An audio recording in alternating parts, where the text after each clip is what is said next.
Ano gagawin natin, tita? Papakulay tayo. Ito, kulayan mo na ano. Kasi puro puti na siya. Covering tayo ng white hair mo. Anong klaseng pang-cover? Yung... Palight o medyo dark?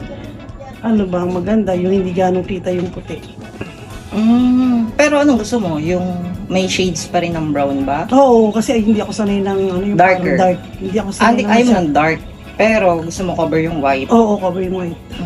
Dito kasi masyadong marami kong white. Dapat kasi pag isang kulay na lang. Isang shades na lang kasi ang dami mo ng ano. White hair. Bukod sa ano, ang dami ng color na parang patong-patong. So, Ang isang color na lang sana. O sige, Mga level of 5 to 6. ikaw na bahala. Basta maano itong puti ko ha. Sige. Tapos Brazilian natin. Oo, Brazilian, tas kulay.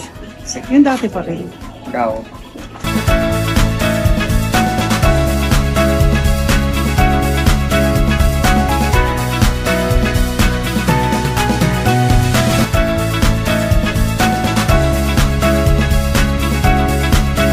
So, again na tita.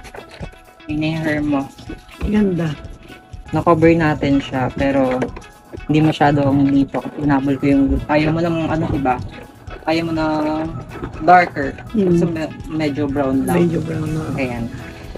So, ang hinabol ko lang, mapantay ko yung color. Ayan, from roots to end. Pero, medyo may white hair ko pa rin. Pero, hindi naman halata. Ganda. Ganda. Ayan.